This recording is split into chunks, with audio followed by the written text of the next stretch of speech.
Bunu ben для себя строю. Общий 300 квадрат метр дедіңіз бе? Плюс-минус 300 квадрат метр. Анан для себя строить эткен үйдү билесиңер да? Конкретно да. Гараж кылайын дегенсиз го дейм, Бул жерде хотела гараж сделать. Анан быйыл брусчатку я не успела. Анан риэлторлорге, анан дагы тааныштарыма айтсам, брусчатканы эмне кыласың, пусть өздөрү койсун, өзү билгендей депчи. А по уму, например, мен тетигинин бүт баарын моога чейин стёк кылып туруп жаап салайын деген бир элечи. Жаап салып, анан кийин туалет сонунда моочу. Анан могу жерге брусчатканы коюп коеюн деген. Быйыл я не успела и ошол бойдон сатыш керек болду. Для меня. Жок, тиги воротанын артында эле сразу септик. Анан септик болгону менен жуулуп эле кетет. Теплый пол ичи. Если бул жерге медцентр жасаса, мага предложение бирөө айтты да, медцентр жасабайсың депчи. Медцентр жасай турган болсо, ушул үйгө чаптап туруп эле дагы бир эки этаж үй салса болот, түшүнгөнчү. Ол жерге? Садик кылса, могу жерде для детей двор кылып койсо болот. Вариант да? Вариантов валом. Но если эми бул үйдү алам десе, альхамдулилла, бир мусулман алса, жөн эле дуба берип чыгып кетмек мүшүрдөнчү. Просто чынын айтканда, уже мындай анча деле жалеть этпейм. Но просто настолько хорошо салынган үйдө крепкий үй. Хорошо. Крепкий үй да просточи. Раз болгондон кийин летом анча жуунуп эле көп деле котулгон жокпуз, ошол үйдөн жакшы бойдончу. Жак, туалет ажаткан. Вот это уже менин спальням. Сон деген. Менин спальням. Кечинде светти да күйгүзбөйм ай. Потому что дегенде бүт өлө жарык да көп жарчы. Кадимкидей мындай жарык эле. Телевизор күйгүзүп коем бүт тоже. Сразу бар бала түшөдү. Пожалуйста. Калдырып түшүп атабыз. Бисмилла. Вот это лестница. Элдин көбү билбейт экен. Лестница фанера, двойка. Вот это девятка деп коет. 1 сантиметр эмес девятка, да? Моунун жакшы жери жыгач чирийт. Бул эчтик болбойт. Почему дегенде бул фанера. Он наклею уже бүт элечи. Это вечный, да, короче говоря. Вот если медцентр де садик жасай турган болсо, пожалуйста, могу жерге, например, менин оюм боюнча медцентр кылсачы, ушул жерге мындай бөлүп эле, азыр мындай бөлүп эле 3 кабинет. Конечно, 3. Даже если ушул жерге массажный кабинет кылса, ширма менен эле ушул жерде бөлүп койсо. А сатылса, могу шкафтын баары калып калат. 4 мондай шкаф, моулар болсо дагы аялдарга үйдө бүт эле коробка, вот да, обувь. Могу экөөнү мен обувька калгам, мага азыр бизде посуда турат бул жерде. И өзүмө кызга салганым үчүн здесь неме сухо. Сезилип эле турбайбы?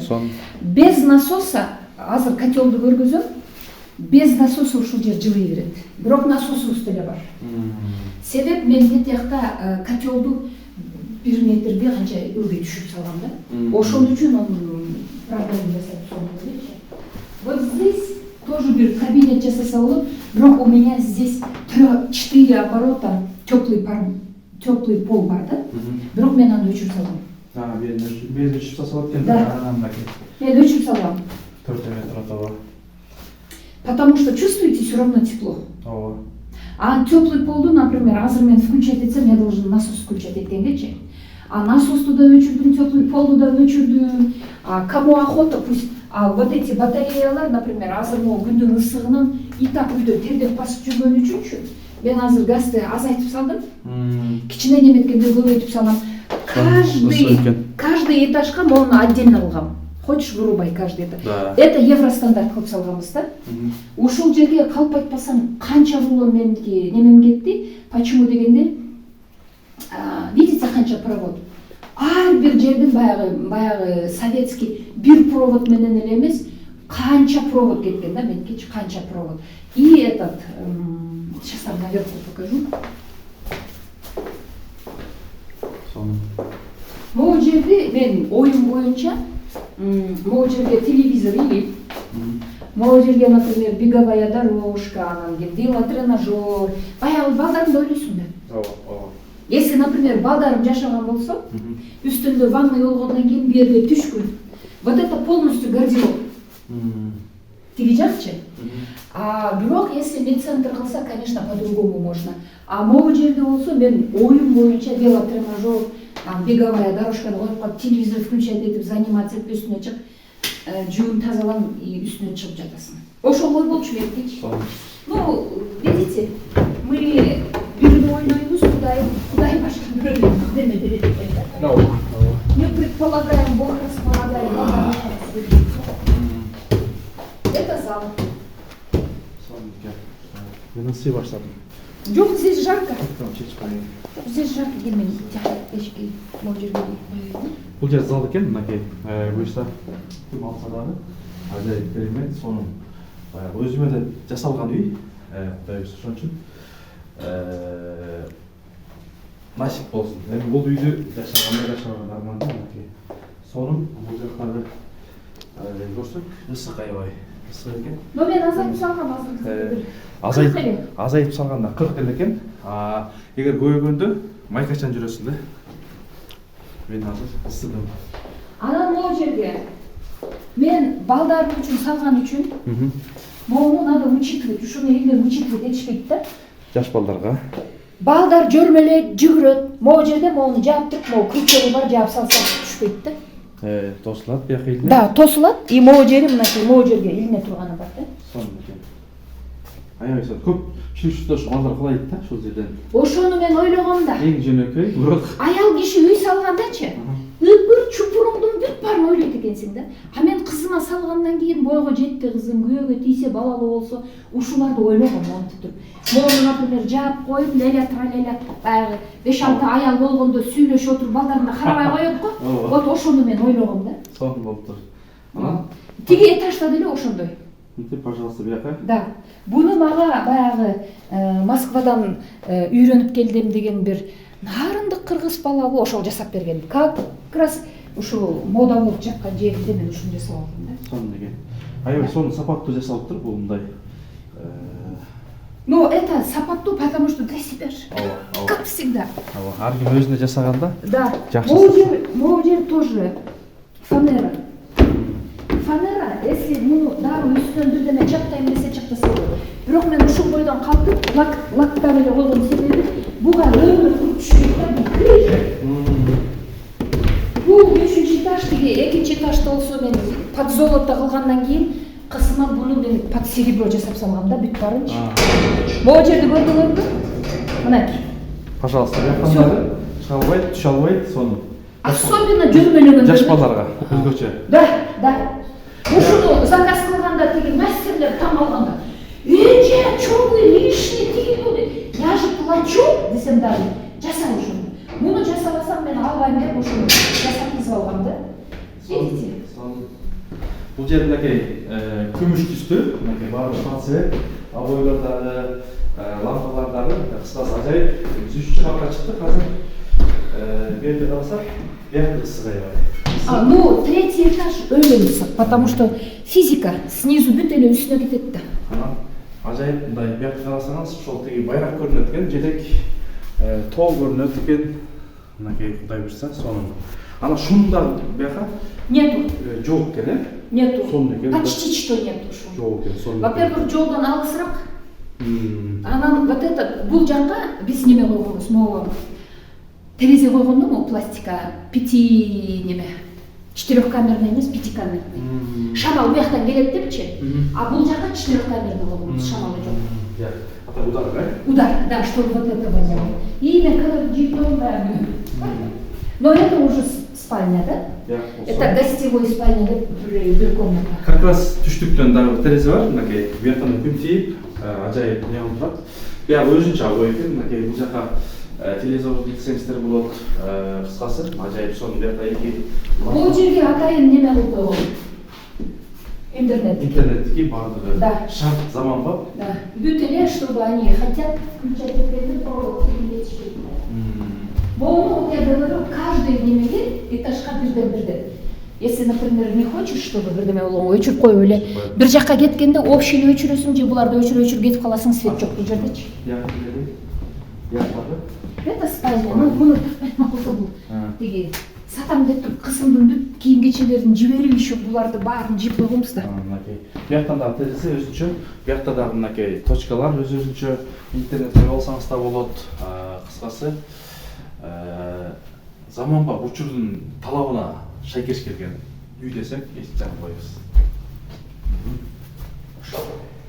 Сол бияктан да бир терезе бар. Бул жакты кухняны бул жакка карап турсаңыздар болот. Мынакей жайындан ачып койсоңуз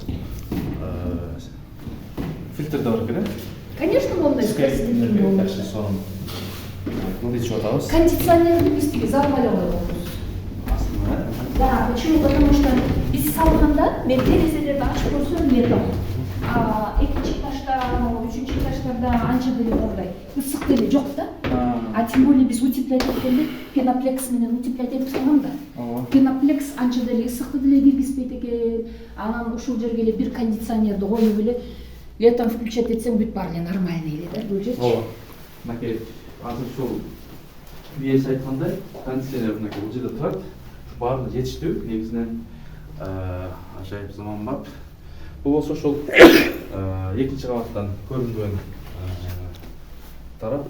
Жолго дагы шум жок, эң нерсе шум жок, жакшы.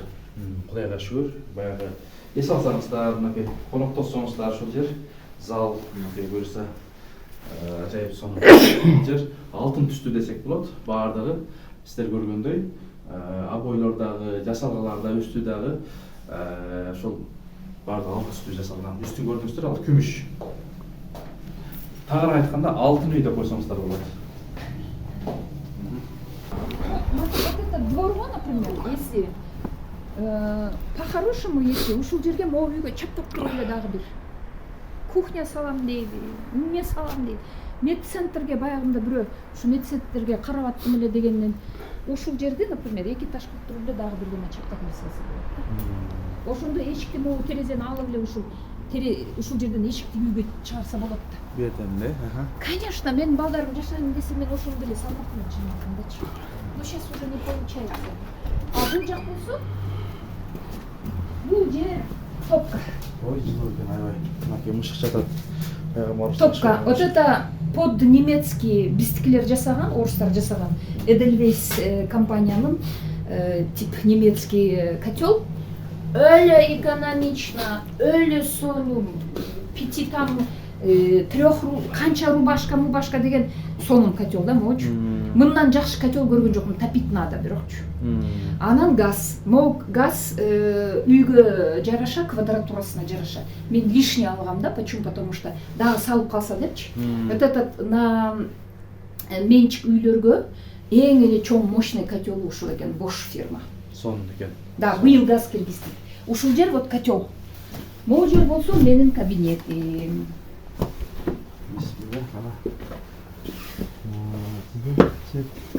Менин кабинетим. Сонун экен, мынакей эженин биякта ошол дубалары менен байрак мына чөп нелери, табигый дарылар жасап бересиз ушта, не?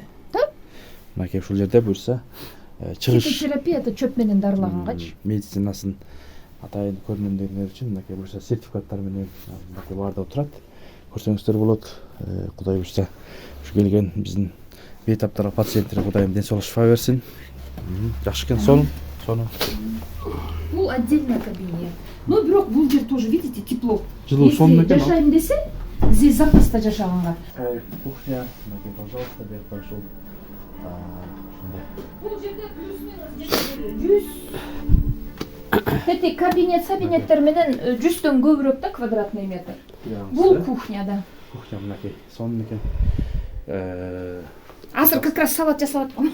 Бүгүн то есть ушуну капуста, мапуста, квашонка жасаш керек, анан кийин чимчи жасаш керек. Ошолорго убакыт жок. Бүгүн анан чыгынып аткам да. Кухнянын ошол чыгыш тарабында эки терезе бар экен, биягында. Эки терезе и где-то бир соткадан көбүрөөк участок ушул жерде.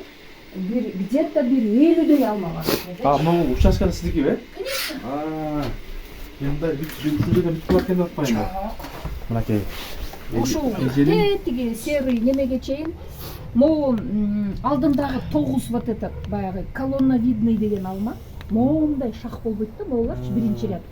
Моолар болсо бүт эле карликовый алма быйыл кесебиз, то есть обрезку буду делать. Бул жакта 4 виноград, 3 инжир, вот инжир, кстати. Инжир көрдүңбү? Инжир. Тетигине бышпай калгандарычы. Жүзүмдөр да бар экен, 4 жүзүм. 1, 2, 3, 4, 4 жүзүм бар экен.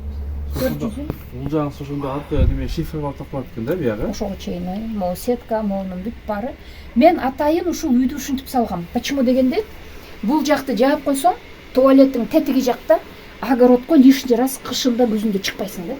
Сонун экен. Ошо двордун ичинде эле иш кылса бүт эле болгон депчи. Ошондо бияка суу немеден аласыз да? Кандай келет?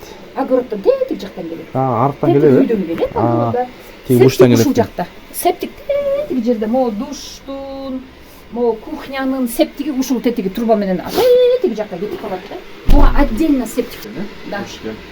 Тиякта ванный, хочешь ванный, а летом особенно, и мынтип жалгыз жашаганда душка түшүп алып эле хоть сколько раз чыгып жүрөбүз. Отдельно да бул. Эң нескиси свет өчүп калса же башка болуп калса, маселе проблема жок. 1 тонна суу бар. Күнүгө. Да, пожалуйста, сууга түшүп, эс алып, ибадатын кылып, потому что кечинде суу өчөт бизде көп жерде. Анан кийин, например, нафил намазга турасың да. Анан ночной намазга, особенно летом, саат 10-до 9-да ночной намазга дарат алайын десең суу жок. Ошону кыйналдым да мен мурунчу.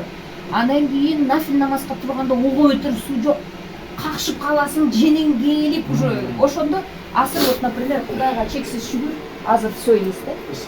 Жок, бүт эле ысык, потому что азыр мен өчүрүп салгам. Ой, кечириңиз. Өчүрүп салгам.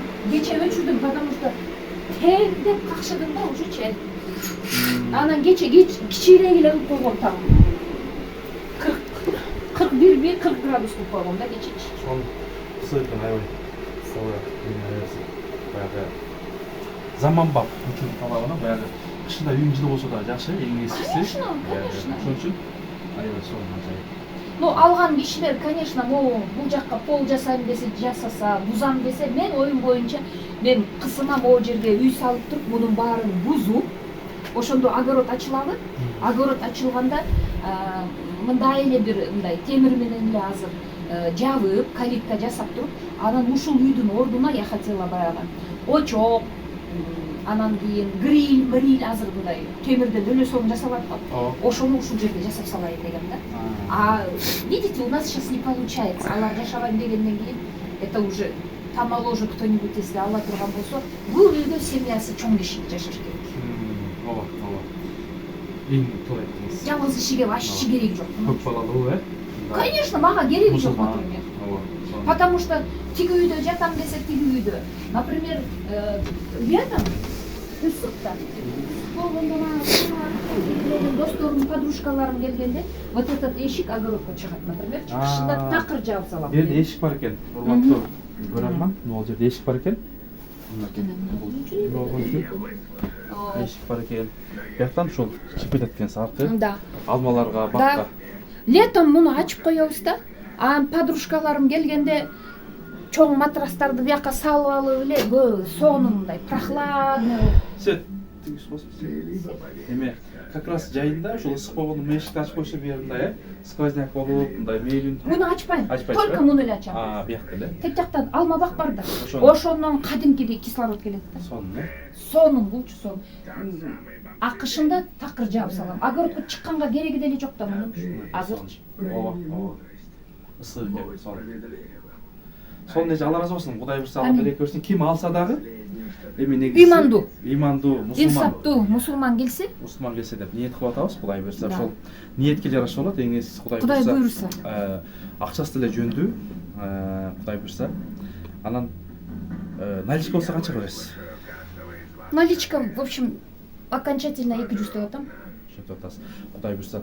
Бир сотка бул жерде 20-25 миң болуп кетти азырчы. Тем более трасса. Плюс еще если учебный центр, медцентр ачам десе, машиналарын койгонго жолду көрдүңөр өзүңүз. Спокойно можно. Бизнес кылса да болот, Бизнес, если айтып атпаймынбы, мен азыр где-то бир 30-40 болгон болсом деле мен өзүм эле бизнес кылмакмын азырчы. Кудай буюрса өтө бул жак эң нескиси тазаба, урматтуу угарман, көрөрман, тазаба. Экинчиден жолдун боюнда, анан бизнес кылсаңыз да болот, ишкерлик кылсаңыз да болот. Кыскасы шарт аябай жакшы. Бактарды бар, эс алсаңыз да болот. Кыскасы керемет бир имандуу адамга насип болсун. Амин.